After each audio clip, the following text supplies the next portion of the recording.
Hey everyone, this is Buzzrot, and today I'm going to be looking at a game called Defense Derby. It is a PvP tower defense game, and I'm playing it on Android. So you can pre-register for this and install it.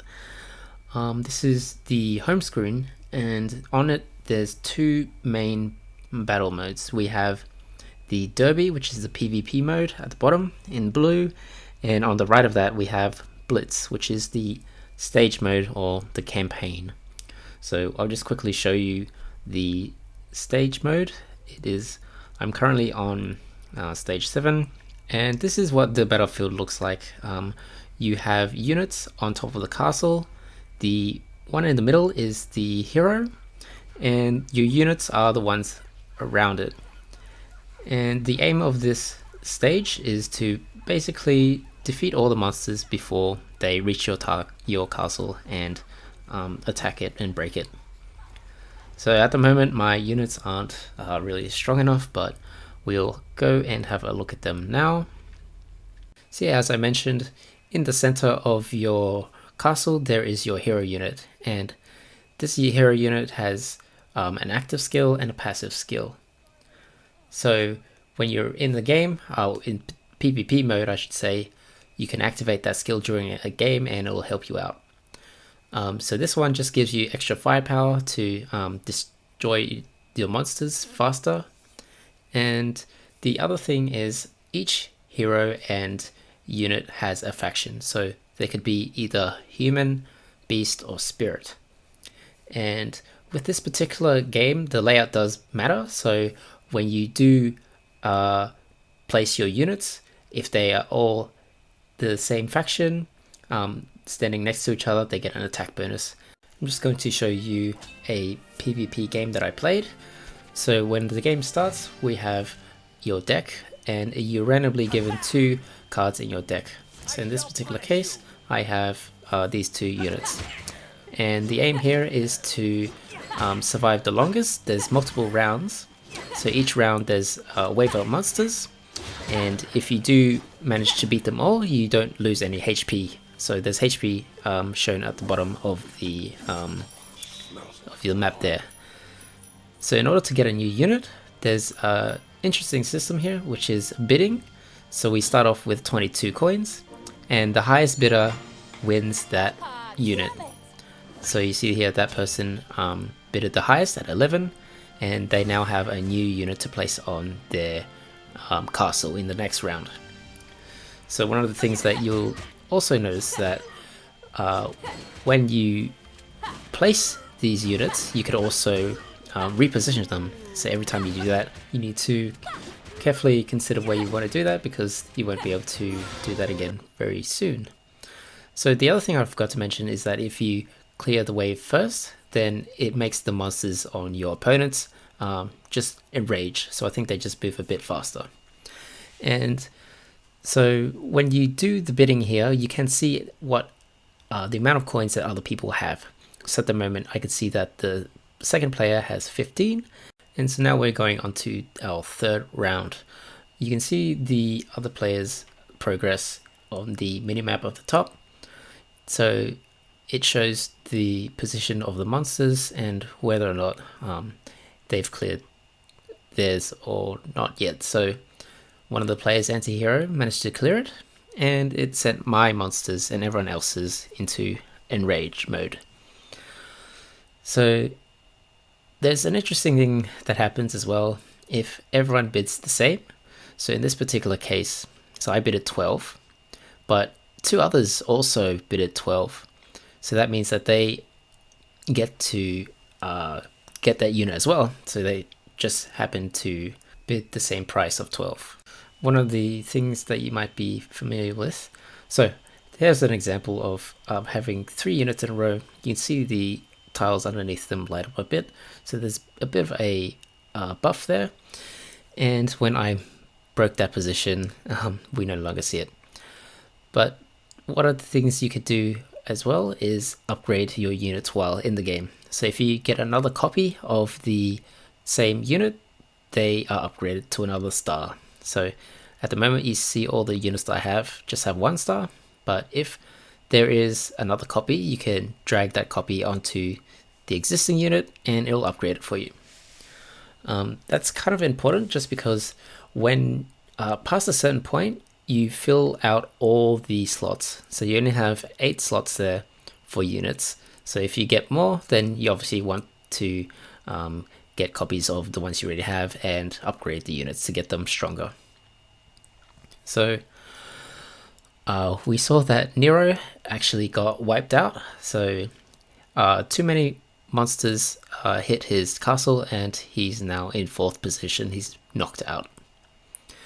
One of the things that one of the other strategies you could also consider is if no one really wants the unit, you don't have to bid that high. So in that case, we saw the bids were quite low because everyone's commanders or everyone's hero didn't really have, they weren't the spirit. So for me, for instance, my hero is a human. So I kind of want to have humans to get that buff in when I have other units that are also human. So you see that I also took some damage. I'm down to 850 and there's only 2 other players, another human player and a beast player. So actually this is a better example. So no one really has the spirit and we see the person who bidded really high for that one. They bidded 10 and myself and the other guy bidded 3 and 2 respectively.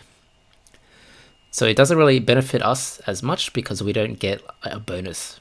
So he also had a human hero, so he would really get like a big bonus for that if he had them all in a line. So you can see here the diagonal bonus taking into effect briefly, and looks like I got a big hit to my castle as well.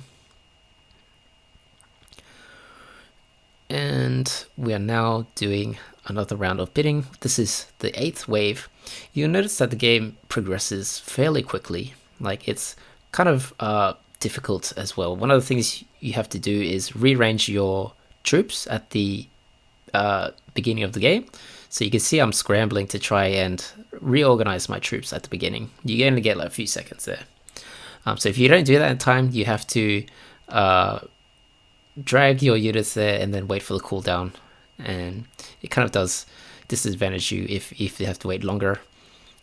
And so one of my opponents there has managed to clear the wave.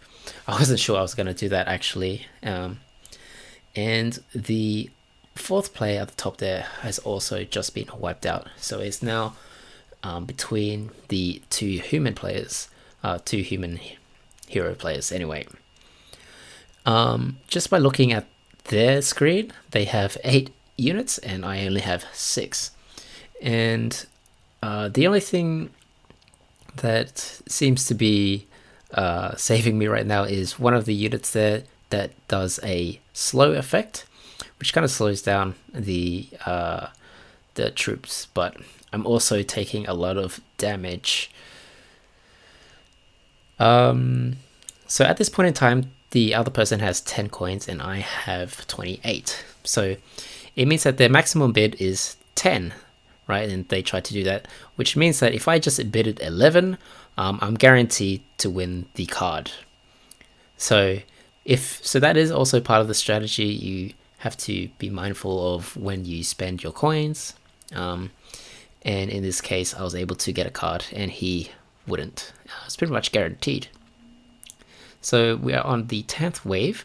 There are 2 strong kind of tanky monsters, and I'm scrambling a lot here to rearrange my troops to be in range. So the range of these units aren't all the same. So some of the melee units, so for example that knight looking character, they have a lower range.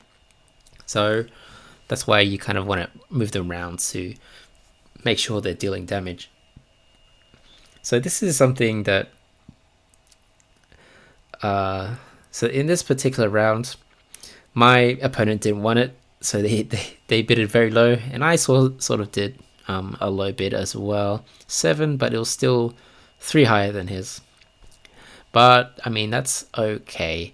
I have the room for more units. Even though it's not ideal, I would have liked the to just get human characters for, you know, the bonuses. But so this is the moment when I wasn't sure I was going to make it this round. It was so close, and right there I survived that round with 3 HP. So that was very, very close, I thought. And this is a human unit. I really wanted this one, so I'm going to bid 14, pretty high.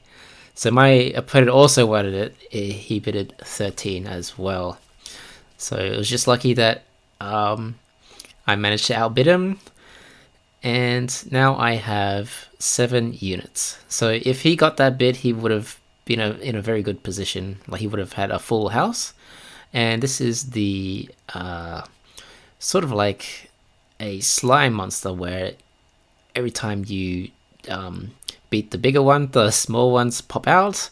You can see a lot of this happening right here. And yeah, it was just lucky that I managed to pull in front. So yeah, I thought this was a pretty close game. I'm still in iron. I've only just started playing this game, but so far the gameplay in terms of PvP, I'm enjoying it.